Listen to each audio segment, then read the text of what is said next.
4, 3, 2, 1, go! Kultivasi Dewi. Bab 166. Untuk menghormati Perdana Menteri, Fang Yin pun segera membalikkan tubuhnya dan melihat ke arah Perdana Menteri itu dengan tatapan yang dibuat sebiasa mungkin. Di sisi lain, Ling Ling terlihat sedang tersipu sambil memainkan ujung rambutnya. Suasana di ruangan itu sejenak menjadi hening karena Perdana Menteri dan Ling Ling sama-sama menantikan jawaban dari Fang Yin. Setelah sejenak berpikir, akhirnya Fang Yin pun menemukan jawaban yang dirasa cukup tepat. Ampun, Yang Mulia. Menikahi Putri Ling Ling adalah sebuah anugerah yang sangat besar bagi seorang biasa sepertiku. Akan tetapi, saya tidak bisa menerimanya karena saya sudah memiliki seorang istri di kampung halaman. Fang Yin mengungkapkan alasannya agar Perdana Menteri mau membatalkan permintaannya. Apakah putriku lebih berharga dari istrimu itu? Bukankah kamu bisa tinggal di sini dengan nyaman setelah menikahi putriku lalu memberikan kehidupan yang pantas untuk istrimu? Kamu bisa meminta pelayanmu untuk memberikan kebutuhan mereka sebagai ganti kepulanganmu. Jelas Perdana Menteri. Akan saya pikirkan setelah perayaan sayembara ulang tahun Kaisar Ning selesai. Untuk saat ini, saya masih ingin fokus untuk pertarungan yang akan saya ikuti. Fang Yin berbicara sambil terus berlutut dan memberi hormat pada Perdana Menteri. Perdana Menteri terdiam berpikir untuk mencari cara agar Fang Yin tidak menolak permintaannya. Menurutnya, jika Fang Yin tetap mengikuti perlombaan itu, kesempatan bagi Perdana Menteri untuk mendapatkannya akan semakin tipis. Melihat kemampuan Fang Yin saat bertarung bersamanya tadi, Perdana Menteri yakin jika tidak akan sulit bagi Fang Yin untuk memenangkan perlombaan. Yun Feng, kamu tidak perlu lagi mengikuti perlombaan itu. Aku akan meminta izin pada Kaisar Ning untuk menjadikanmu sebagai pengawal pribadiku. Fang Yin menunduk tidak tahu lagi harus beralasan apa lagi. Setelah tidak lagi mendengar keberatan dari Fang Yin, akhirnya Perdana Menteri mengizinkan Fang Yin untuk beristirahat di kamarnya. Dengan langkah gontai Fang Yin pergi meninggalkan Villa Ling Ling. Dia tidak mempedulikan tatapan semua orang yang berada di luar kamar Ling Ling yang sekarang sedang digunakan oleh Perdana Menteri. Semua yang terjadi malam ini membuat Fang Yin tidak bisa memejamkan matanya. Dia berjalan mondar-mandir di dalam kamarnya. Sesekali dia memegang kepalanya dan mengacak-acak rambutnya. Apakah aku akan terjebak di sini? Aku sudah mendapatkan apa yang aku inginkan. Setelah malam ini aku harus mencari cara untuk bisa lari dari tempat ini.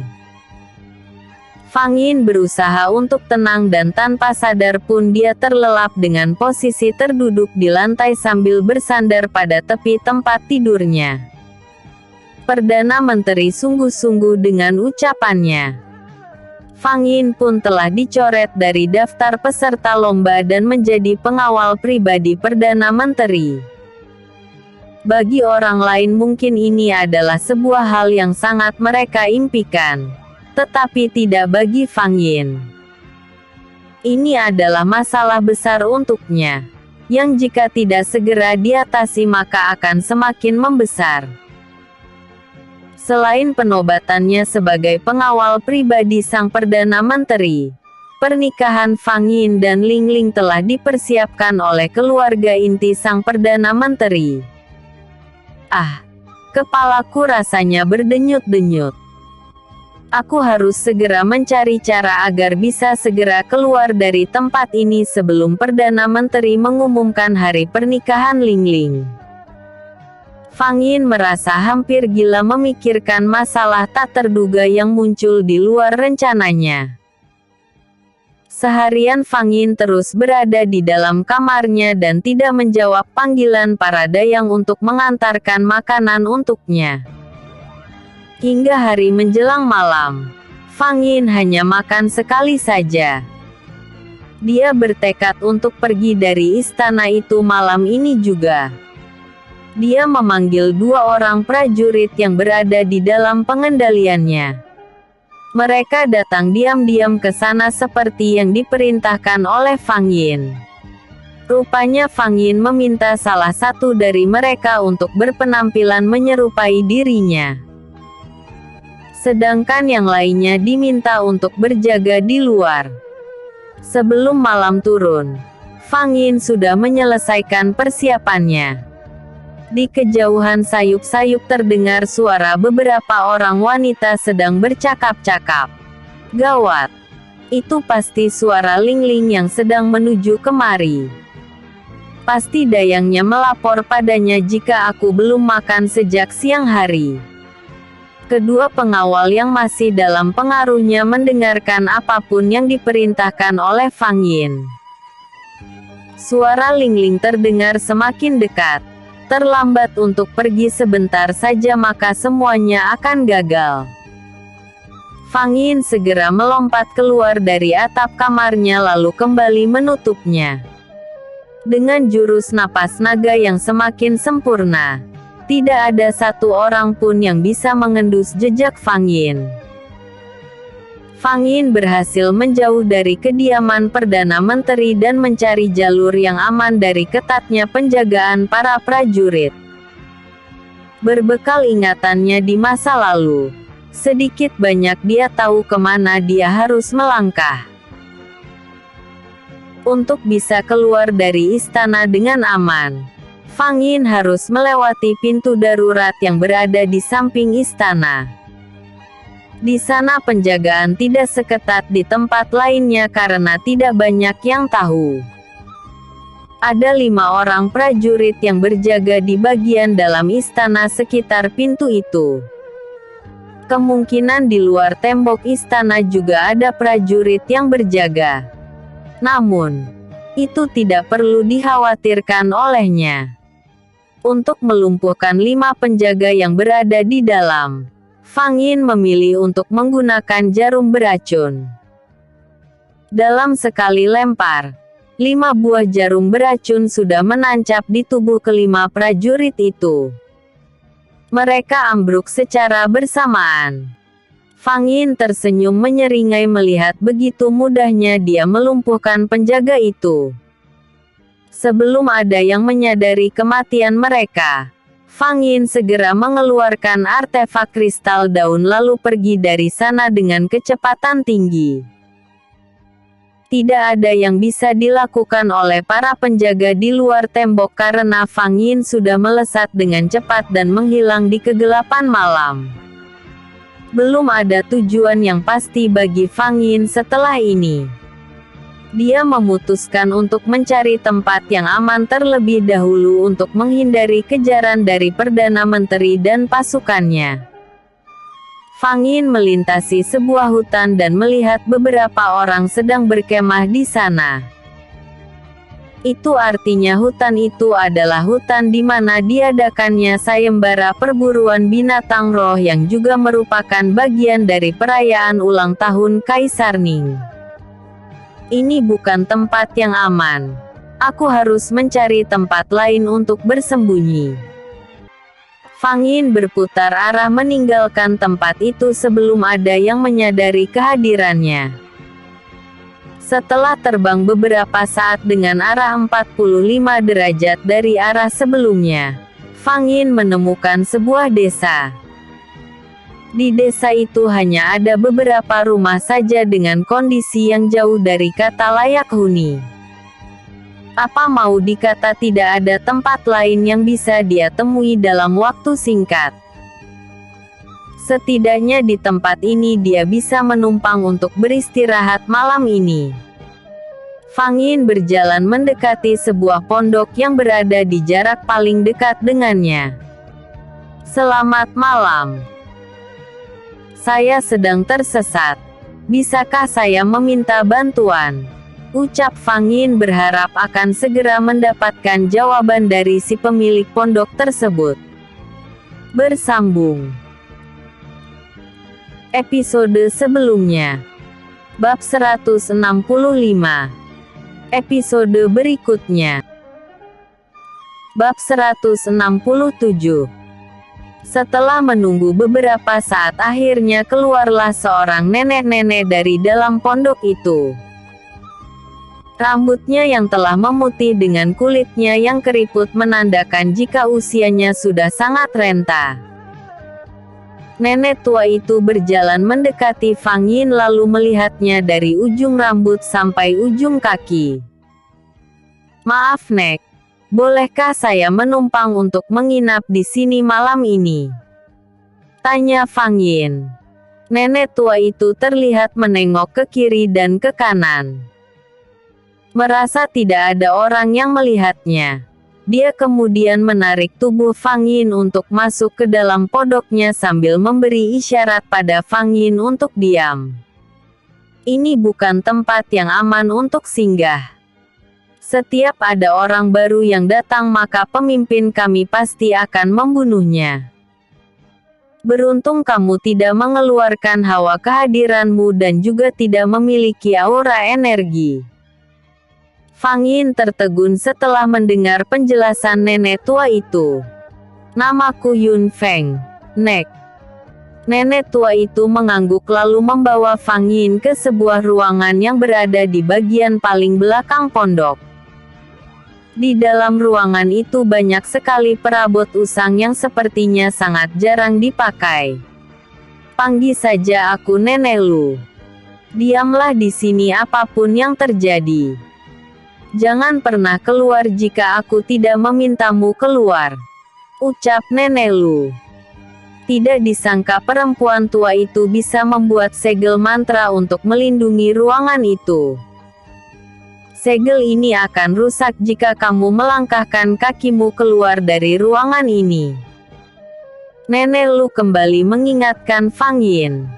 Baik, Nek. Ruangan tempat Fang Yin berada saat ini kira-kira hanya berukuran 2,5 meter kali 2 meter.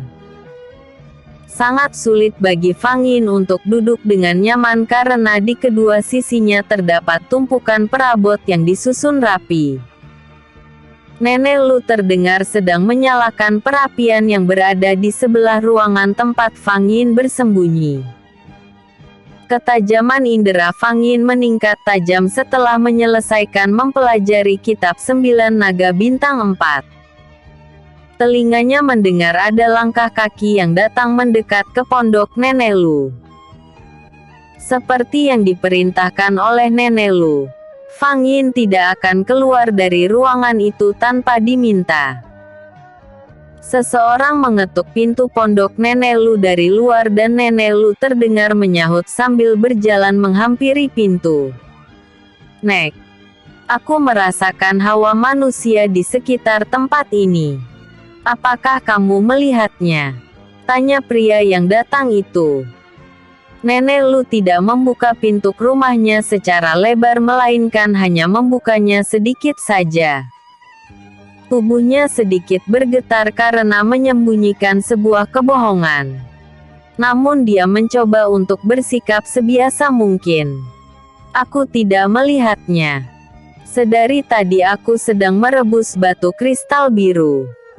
Penjelasan Nenek Lu ternyata tidak lantas membuat pria itu percaya. Dia sedikit mendorong tubuh nenek untuk mendapatkan jalan masuk. Dia berjalan sambil mendorong tangannya ke depan dengan energi yang dia keluarkan untuk mendeteksi keberadaannya manusia. Sudah kubilang tidak ada siapa-siapa di rumah ini. Aku ingin merebus kristal obat itu. Sekarang pergilah. Nenek Lu mencoba menghalangi pria itu agar tidak mencapai pintu di mana gudang perabot nenek Lu berada. Aku akan pergi sendiri tanpa kau usir, nenek tua. Dengan kasar pria itu mendorong tubuh nenek Lu hingga jatuh terduduk di lantai. Pria itu mencoba untuk membuka pintu ruangan perabot itu tetapi tidak bisa karena segel dari nenek Lu terlalu kuat. Semua penduduk desa Kabut Iblis tahu jika dia adalah seorang kultivator legenda. "Buka pintu ini!" teriak pria itu. "Itu hanya gudang perabot," jawab nenek Lu tidak menggubris omongan pria itu. "Jika hanya perabot saja yang kamu simpan, tidak perlu kamu memberinya segel berlapis untuk melindunginya. Itu bukan urusanmu. Ini adalah rumahku." Nenek Lu tetap bersikeras untuk tidak membuka segel pelindung yang dia buat. Pria itu menjadi marah dan menyerang nenek Lu dengan serangan jarak dekat. Rupanya nenek Lu bisa mengimbangi serangan pria itu meskipun usianya telah renta. Fang Yin mengintip keduanya dari lubang kecil yang ada di dinding gudang itu. Dia melihat dengan jelas nenek Lu bertarung dengan seorang pria misterius yang berpakaian serba hitam. Nenek Lu berhasil mendesak pria itu hingga terdorong ke belakang dan tubuhnya menghantam dinding rumah. Merasa dipecundangi oleh seorang nenek-nenek, pria itu terlihat emosi. Dari dalam tubuhnya keluar aura energi yang sangat kuat. Terlihat cahaya ungu kehitaman menyelimuti tubuhnya dan fisiknya mengalami perubahan. Pria itu berubah menjadi manusia monster dengan mulut yang menyeringai seperti seekor serigala. Menyeramkan. Sepertinya pria itu bukanlah manusia biasa. Dia memiliki aura yang mirip seperti bintang roh tetapi bertubuh manusia. Mungkinkah dia adalah seorang kultivator yang bermutasi? Tidak. Aku tidak merasakan energi lain selain energi dari wujud serigala itu. Fang Yin mengamati pria itu dari tempat persembunyiannya. Nenek Lu kembali menyerang pria aneh itu. Namun tenaga nenek Lu yang sekarang tidak sebanding dengan tenaga pria itu. Saat menggunakan teknik meringankan tubuh, nenek Lu terbang menuju ke sebuah tiang di mana tergantung sebuah pedang yang masih berada di dalam sarungnya. Dengan pedang itu nenek Lu kembali menyerang pria itu. Pedang nenek Lu bersinar sangat terang dengan warna kuning keemasan karena mendapatkan aliran energi murni dari nenek Lu. Sebenarnya nenek Lu sangat hebat dalam pertarungan meskipun usianya sudah tidak muda lagi. Namun kekuatannya tidak bisa melawan pria aneh itu. Tubuh nenek Lu terpelanting menatap dinding lalu jatuh tersungkur. Meskipun luka yang dialaminya cukup parah, tetapi dia masih tetap bangkit dan tidak ingin menyerah. "Aku tidak peduli kamu akan membunuhku Liu Xiangqi. Kamu selalu berbuat sesuka hatimu. Tidak heran kamu juga akan membunuh wanita tua sepertiku. Oh, jadi kamu sudah menyerah sekarang. Cepat buka segel itu maka aku akan melepaskanmu. Jangan sampai aku bertindak kejam dan melupakan jika kita berasal dari ras yang sama." Seru pria yang dipanggil dengan sebutan Liu Xiangqi itu. Nenek Lu tidak gentar.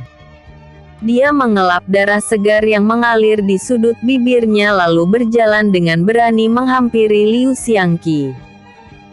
"Kamu telah menodai darah ras manusia serigala dengan membantai manusia yang datang ke desa ini. Aku tidak peduli jika aku akan mati di tanganmu.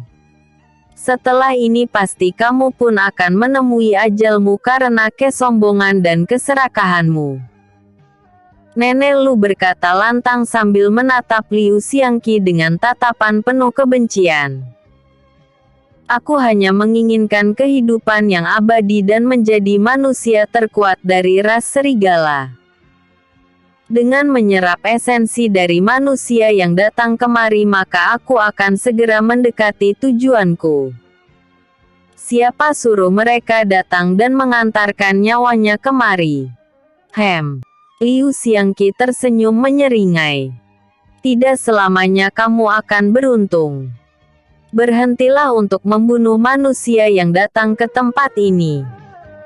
Kamu bisa meningkatkan kultivasimu dengan cara yang lebih manusiawi dan usaha yang gigih.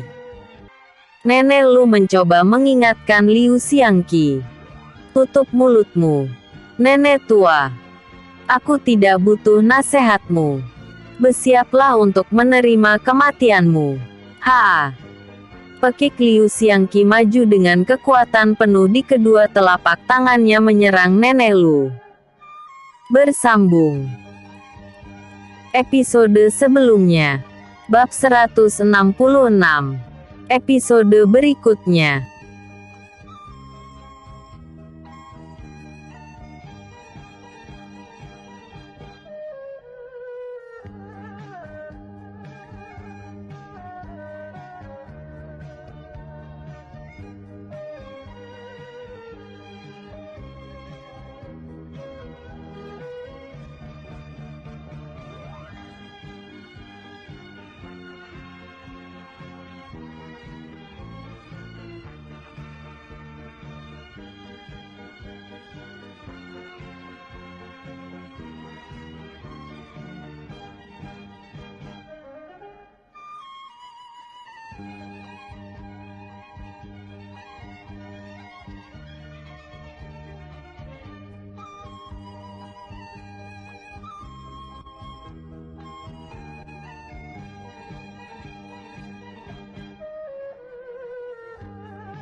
Bab 168. Nenek Lu berusaha untuk tenang menghadapi serangan Liu Xiangqi. Dia mengeluarkan aura pelindung dari pedangnya yang terhunus. Tidak disangka, energi yang dikeluarkan oleh Liu Xiangqi ternyata tidak sebanding. Beberapa waktu lalu Nenek Lu masih bisa menghalau energi Liu Xiangqi dengan pertahanan ini. Namun rupanya tidak untuk kali ini. Tubuh Nenek Lu terdorong keras ke belakang hingga melayang di udara dan menghantam atap pondok miliknya. Atap itu jebol dan membuat tubuh Nenek Lu menerobos keluar. Energi Liu Xiangqi yang meledak membuat pondok yang tersusun dari benda berbahan dasar kayu menjadi terbakar dengan cepat. Gawat! Aku tidak bisa bersembunyi lagi di sini. Aku juga harus menolong Nenek Lu yang tengah terpojok. Fang Yin akhirnya melompat dari kobaran api dan menghancurkan mantra pelindung yang telah dibuat oleh Nenek Lu. Kali ini Nenek Lu tidak menyalahkan Fang Yin yang keluar dari persembunyian mengingat api telah membakar hampir di seluruh rumahnya. Tubuh Nenek Lu terduduk di tanah dan beberapa kali berusaha untuk bangkit. Sebenarnya Nenek Lu bisa mengambil wujud serigalanya. Tetapi dia tidak ingin kehilangan akal sehatnya dan menjadi sangat buas. Wujud lain dari Nenek Lu adalah serigala bermata emas. Manusia yang memiliki ras serigala paling kuat karena dia masih keturunan langsung dari keturunan pertama antara manusia dan serigala yang bermutasi menjadi seorang manusia. Terlihat Liu Xiangqi sedang berjalan mendekat ke arah Nenek Lu dengan langkah perlahan. Tangan kanannya terbuka dengan aura energi yang sangat kental. Liu Xiangqi mengulurkan tangannya ke depan untuk menyentuh kepala Nenek Lu. Dia ingin menyerap kultivasi Nenek Lu tanpa mempedulikan lagi jika mereka berasal dari satu ras yang sama. Tangan Liu Xiangqi hampir menyentuh kepala Nenek Lu ketika Fang Yin datang menarik tubuh Nenek Lu ke belakang. "Siapa kamu berani-beraninya ikut campur dalam masalahku?" seru Liu Xiangqi menunjukkan kemarahannya pada Fang Yin. Fang Yin memberikan sebutir pil pemulih energinya untuk Nenek Lu dan sejenak mengabaikan Liu Xiangqi yang masih berhati-hati terhadapnya. Tidak ingin Liu Xiangqi kembali menyerang Nenek Lu, Fang Yin maju ke depan dan menghadangnya sebelum dia sampai ke hadapan Nenek Lu. "Aku orang yang kamu cari." Menyerang orang tua yang sudah tidak berdaya adalah sebuah tindakan yang tidak sopan, ejek Fang Yin. "Oh, rupanya kamu orang yang disembunyikan oleh Nenek Lu. Tidak ada hal yang istimewa dari dirimu. Kamu hanya memiliki basis kultivasi yang sangat rendah. Sungguh buang-buang waktu saja." Liu Xiangqi merasa kecewa dan merasa tertipu. "Baguslah kalau kamu tidak berminat untuk mengambil esensi kultivasimu. Setidaknya aku bisa tertidur dengan nyenyak malam ini." Fang Yin pergi meninggalkan Liu Xiangqi. Merasa terhina dengan apa yang dilakukan oleh Fang Yin membuatnya merasa marah dan berniat menyerangnya dari belakang. Fang Yin bersikap sangat tenang dan terus berjalan menuju ke arah Nenek Lu. Nenek Lu terlihat sangat tegang dan menggelengkan kepalanya melihat Liu Xiangqi sedang melayangkan tinjunya ke arah Fang Yin. Liu Xiangqi mengincar punggung Fang Yin dengan tinju berenergi besar di tangan kanannya. Ketika tinju Liu Xiangqi berada dalam jarak kurang dari sejengkal, Fang Yin memutar tubuhnya dengan cepat ke arah Liu Xiangqi dan menangkap tinju Liu Xiangqi dengan tangan kanannya. Mata Liu Xiangqi terbelalak ketika menyadari jika tubuhnya terangkat ke atas seiring kepalan tangannya yang tertahan oleh Fang Yin dan diangkat tinggi-tinggi olehnya. "Kupikir manusia serigala itu sangat hebat. Nyatanya hanya besar mulut saja." Fang Yin memutar tubuh Liu Xiangqi dan melemparkannya ke udara. Liu Xiangqi berteriak di angkasa dan melolong dengan keras. "Hal yang buruk akan terjadi," gumam Nenek Lu lirih. Namun Fang Yin bisa mendengarnya dengan jelas apa yang dikatakan oleh Nenek Lu. Langit malam yang semula terang menjadi gelap dan berkabut. Binatang-binatang malam bercuitan lalu pergi dari tempat persembunyiannya. Suara lolongan Liu Xiangqi membawa perubahan besar bagi alam di sekitar desa kabut iblis. Beberapa orang berwajah aneh keluar dari pondok-pondok yang berjajar rapi di tempat permukiman kecil itu. Mata mereka mengeluarkan aura membunuh yang begitu kejam dengan mulut yang menonjol keluar. Tubuh Liu Xiangqi kembali meluncur ke bawah dan terjatuh di tanah. "Sebaiknya kamu menyerah. Semakin lama kita bertarung maka akan banyak sekali korban yang berjatuhan." Fang Yin memperingatkan Liu Xiangqi agar tidak melibatkan penduduk desa kecil itu.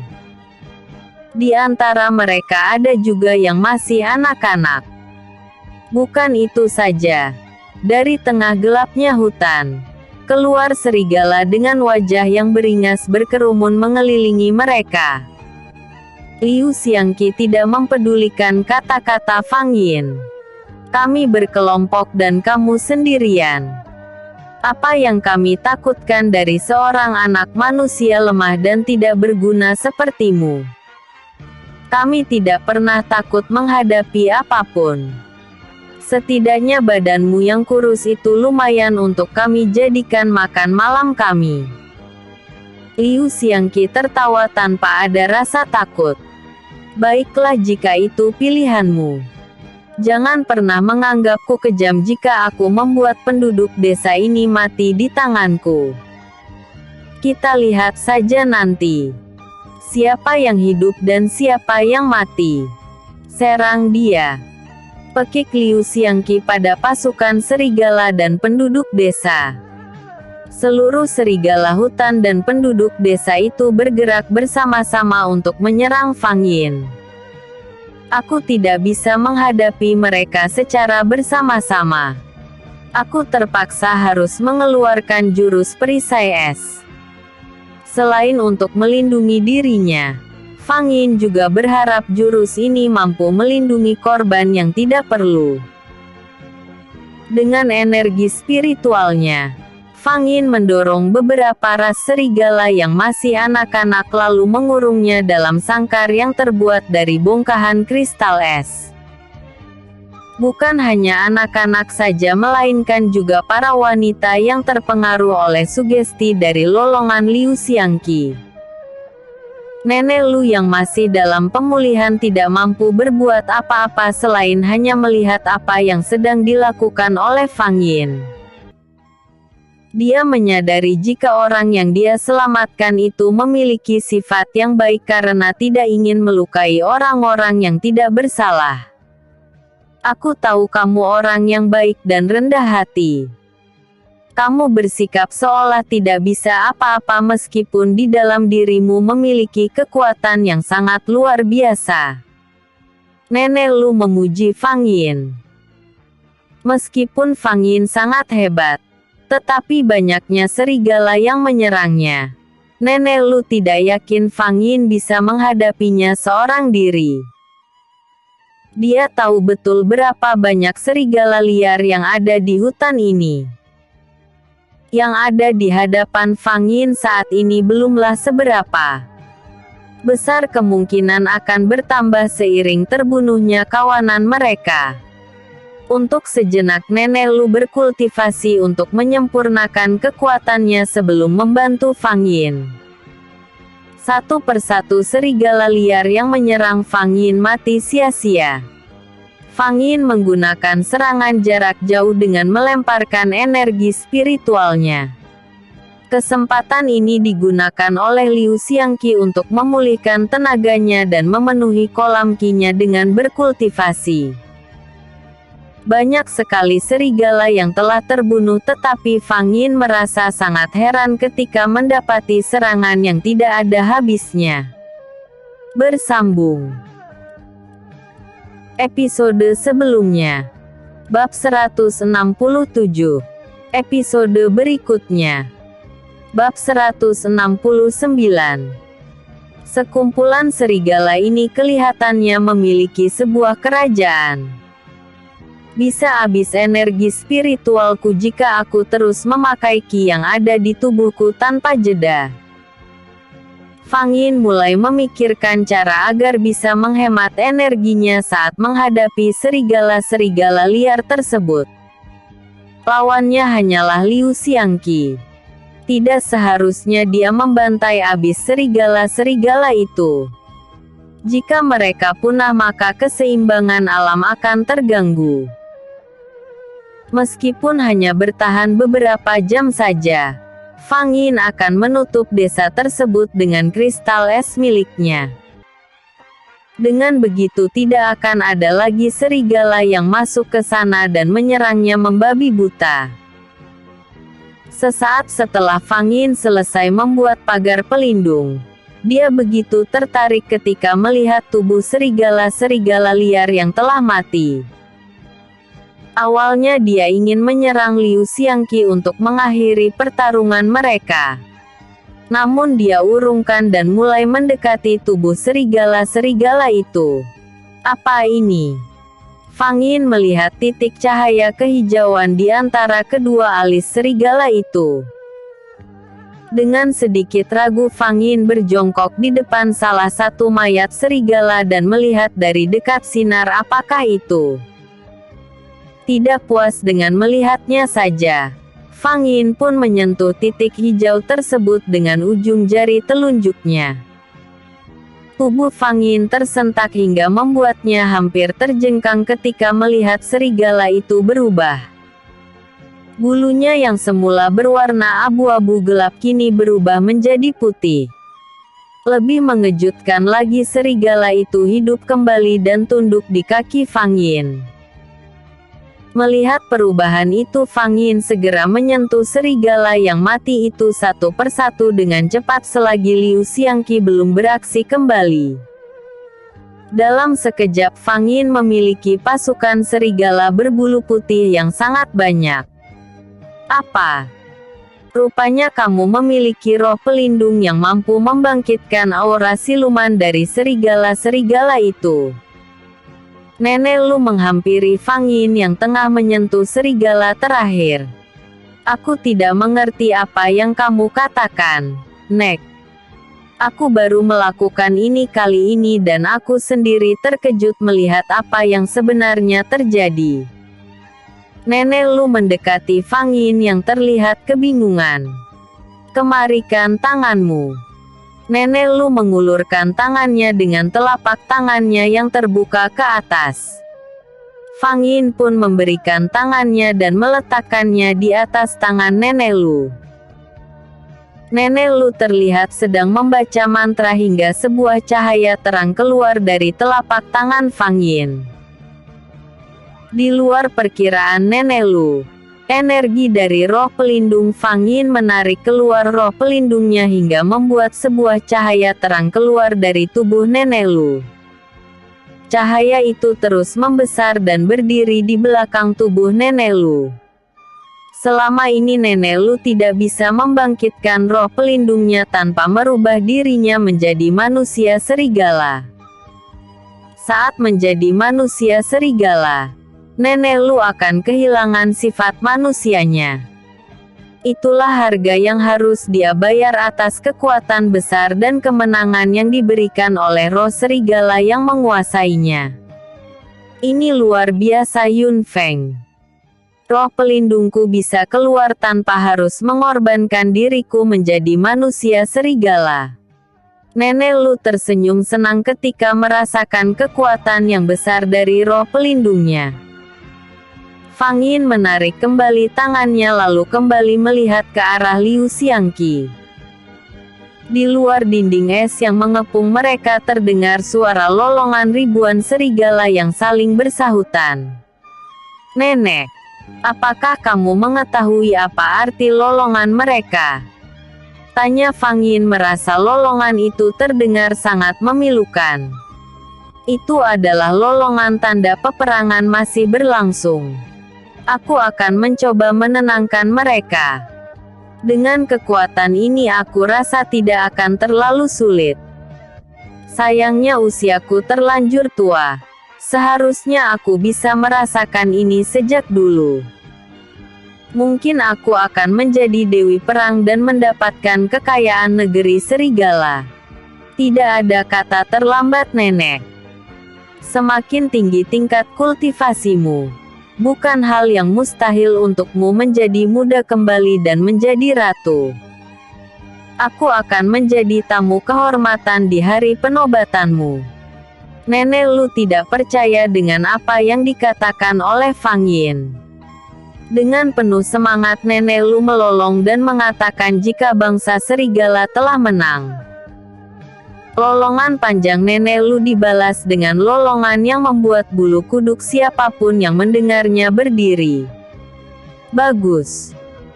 Jika aku berhasil menundukkan Liu Xiangqi, maka aku akan mendapatkan pasukan ini untuk membantuku melawan pasukan Kaisar Ning di masa mendatang. Fang Yin tersenyum penuh kemenangan di balik cadarnya. Liu Xiangqi segera bangkit dari kultivasinya dan melompat ke hadapan Fang Yin dengan marah. Nenek tua, kamu telah dicuci otakmu oleh bocah ini. Apakah kamu ingin ras kita yang terhormat diperbudak olehnya? Seru Liu Xiangqi dengan penuh kemarahan. Dia menyadari jika ratusan pasukannya yang sebelumnya telah kehilangan jiwa fisiknya, kini telah mengambil roh serigala murni dan menjadi pengikut Fang Yin. Serigala putih dengan roh serigala murni memiliki wujud setengah siluman di mana mereka bisa menghilang dan menampakkan diri mereka sesuai keinginan. Bilang saja kalau kamu takut padaku. Fang Yin tidak peduli dengan apa yang Liu Xiangqi katakan dan malah memancingnya untuk bertarung.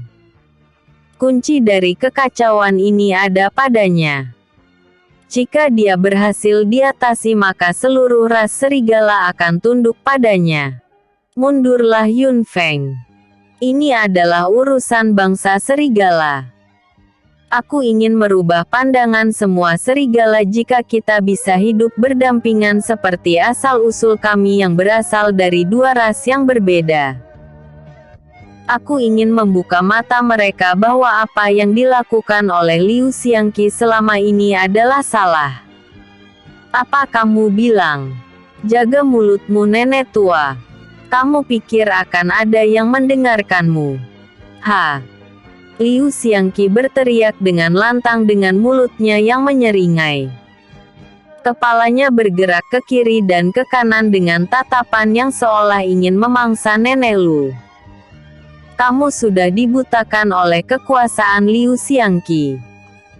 Kami memilihmu sebagai pemimpin bukan berarti semua yang kamu lakukan itu benar. Kamu menyerap kultivasi manusia yang tersesat di desa ini seakan-akan kamu lupa jika di dalam tubuhmu juga mengalir darah manusia.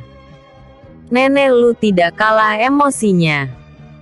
Selama ini nenek Lu hanya diam saja melihat kesewenang-wenangan Liu Xiangqi. Namun kali ini dengan adanya Fang Yin dan pasukan serigala putih, nenek Lu sangat yakin jika dia bisa menundukkan Liu Xiangqi. Cekcok mulut tidak akan menyelesaikan masalah ini hingga pertarungan pun kembali terjadi.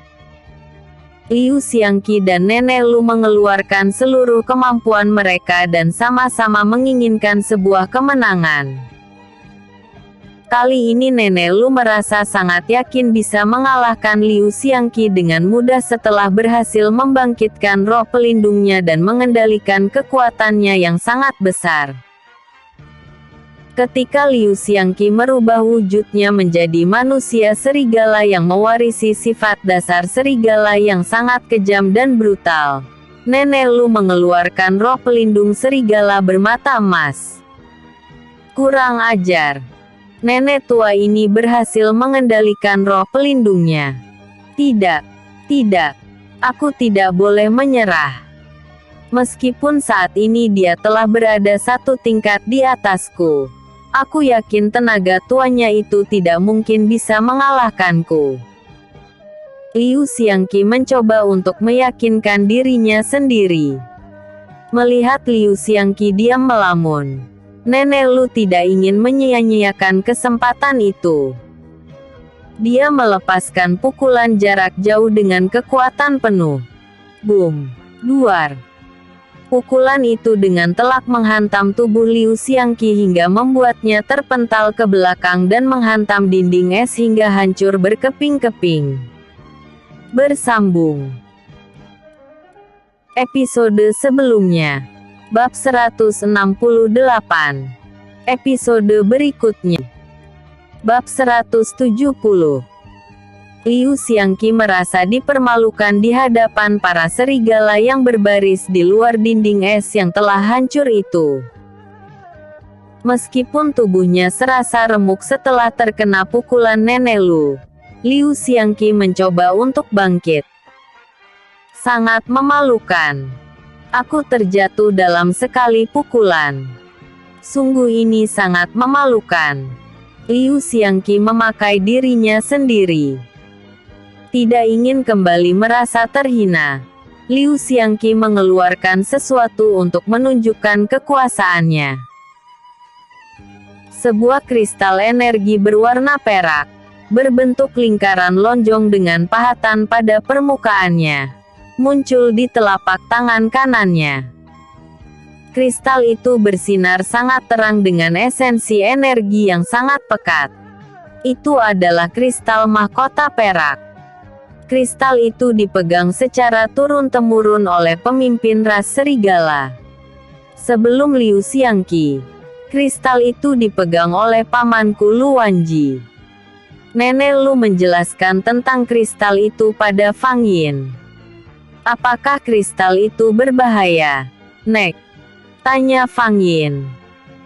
Kristal itu mampu membuat seluruh serigala dan manusia serigala tunduk pada perintahnya meskipun mereka tidak menginginkannya. Mata Fang Yin terbelalak mendengar penjelasan Nenek Lu. Ini adalah puncak pertarungannya di mana ribuan serigala yang berkumpul di luar dinding es akan menyerang mereka secara bersama-sama. Haruskah aku mengeluarkan api hitamku? Fang Yin mencoba berpikir untuk memadukan antara jurus pelindung dan api hitam miliknya. Menunda waktu sama artinya dengan menyerahkan nyawa mereka. Aku tidak ingin mengorbankan banyak nyawa yang tidak berdosa dalam pertempuran ini. Fang Yin melompat ke udara dan membentuk sebuah lingkaran energi berwarna kuning emas dengan nyala api hitam menyelimutinya. Dengan gerakan secepat kilat dia melompat mendekati Liu Xiangqi. Tangan kirinya menjulur ke atas dan menyangga lingkaran energi itu. Sedangkan tangan kanannya memegang pedang energi untuk menyerang Liu Xiangqi. Nenek Lu pun membantu Fang Yin untuk menghadapi Liu Xiangqi. Serang mereka! Teriak Liu Xiangqi sambil mengacungkan kristal mahkota perak miliknya. Fang Yin berbagi tugas dengan Nenek Lu. Dia menghadapi para serigala sedangkan Nenek Lu bertarung bersama Liu Xiangqi. Dengan ki pengendalinya, Fang Yin mengerahkan pasukan serigala putihnya untuk bertarung melawan pasukan serigala Liu Xiangqi. Fang Yin tidak terjun langsung melawan serigala-serigala ganas itu. Dia berdiri di ketinggian membagi ki dari tubuhnya untuk memperkuat pasukannya dan memenangkan pertarungan ini. Jumlah pasukan Fang Yin dan Liu Xiangqi kira-kira 1:100. Dengan demikian, Fang Yin harus menambahkan kekuatan seekor serigala putih menjadi setidaknya 10 kali lipat dari kekuatan lawan agar mampu bertahan. Serigala putih menyerang pasukan serigala Liu Xiangqi tanpa ampun. Fang Yin terus mengamati pertarungan itu dengan energi pengendali miliknya. Para serigala putih itu ibaratnya adalah pion yang bisa dia gerakkan sesuai keinginannya. Banyak sekali serigala dari pihak Liu Xiangqi yang menjadi korban keganasan serigala putih. Meskipun kalah jumlah, terbukti serigala putih mampu mendesak mundur lawannya. Pasukan serigala Liu Xiangqi mundur secara perlahan ketika merasa tidak mampu lagi bertahan untuk melawan serigala putih. Sebagai serigala siluman, serigala putih mampu bergerak sangat cepat dan mendeteksi gerakan lawannya meskipun tanpa energi dari Fang Yin. Bagus. Rupanya kalian bisa diandalkan. Fang Yin tersenyum senang. Tangan kanannya yang memegang lingkaran energi mencoba melemparkan energi dan api hitam itu untuk mengurung Liu Xiangqi. Rasanya tidak mungkin jika menarik Nenek Lu terlebih dahulu. Satu-satunya jalan yang bisa dilakukan oleh Fang Yin adalah mengurung keduanya. Kristal es yang mengurung penduduk desa kabut iblis mulai melemah. Jika Fang Yin tidak segera bertindak maka semuanya akan kacau. Brus. Dalam sekali lempar lingkaran api abadi milik Fang Yin telah berhasil mengurung Liu Xiangqi dan Nenek Lu. Keluarlah, Nek. seru Fang Yin. Tidak. Bukankah ini api abadi yang tidak bisa padam? Nenek Lu merasa ragu dan takut jika tubuhnya akan hangus di lahap api hitam itu. Benar. Selama ada pemiliknya maka nenek akan aman, ucap Fang Yin kembali mengingatkan. Tetapi, Nenek Lu masih merasa ragu-ragu. Kamu licik. Kamu ingin menyelamatkan nenek tua ini lalu membiarkanku mati sendirian di sini. Oh, tidak bisa. Kalaupun aku harus mati maka nenek tua ini juga harus ikut mati. Liu Xiangqi menarik tubuh Nenek Lu dan mengalungkan sebuah pedang energi ke lehernya. Sial. Liu Xiangqi ternyata orang yang sangat licik. Oh, baiklah. Aku ikuti permainanmu. Fang Yin berjalan mendekati Liu Xiangqi dan Nenek Lu yang terkurung lingkaran api energinya. Kamu pikir aku peduli pada kematian kalian? Tapi tenang, aku tidak akan sekejam itu. Aku akan melepaskanmu dan membiarkan kamu hidup setelah kamu memberikan kristal mahkota perak itu padaku, ucap Fang Yin mencoba bernegosiasi. Apa? Ini pilihan yang sulit. Liu Xiangqi melepaskan Nenek Lu karena tidak ada gunanya juga dia menyanderanya. Toh Fang Yin tidak akan peduli dengan kematian mereka. Nenek Lu terluka parah dalam pertarungannya dengan Liu Xiangqi karena Liu Xiangqi memegang kristal mahkota perak yang membuat kekuatannya bertambah berkali-kali lipat dari sebelumnya. Baiklah kalau tidak mau. Aku tetap bisa memiliki kristal itu setelah kematianmu. Fang Yin mengeluarkan api hitam yang sangat besar di telapak tangan kanannya. Buh! Tubuh Nenek Lu limbung dan jatuh menimpa lingkaran api energi Fang Yin. Terpaksa Fang Yin memadamkannya demi menyelamatkan Nenek Lu dan mengakhiri kepura-puraannya. Liu Xiangqi tersenyum sinis karena sudah menduga jika Fang Yin masih peduli pada Nenek Lu dan hanya mengancam mereka saja. Saat Fang Yin menyalurkan energinya agar Nenek Lu bisa bertahan, Liu Xiangqi menyerangnya dari belakang. Dan, boom! Tangan kiri Fang Yin telah bersiap dengan ki energinya hingga membuat ledakan energi yang cukup besar.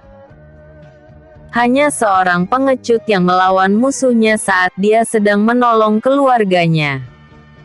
Fang Yin berdiri dan berjalan mendekat dengan api hitam yang menyelimuti seluruh tubuhnya. Matanya berubah menjadi sangat kejam dan dingin. Aku tidak memiliki keluarga. Teriak Liu Xiangqi mundur selangkah demi selangkah untuk menghindari Fang Yin. Setahuku serigala adalah binatang yang memiliki naluri kekeluargaan dan solidaritas yang sangat tinggi. Aku tidak yakin jika kamu adalah bagian dari mereka. Fang Yin mengayunkan tangannya lalu terbentuklah pedang energi di sana. Ark! Pekik Liu Xiangqi saat ujung pedang energi Fang Yin menggores tangan. Liu Xiangqi mencoba membalas serangan Fang Yin dengan bantuan energi dari kristal mahkota perak di tangannya. Saat pertarungan berlangsung, Fang Yin mengincar kristal itu dan mencoba merebutnya. Buk!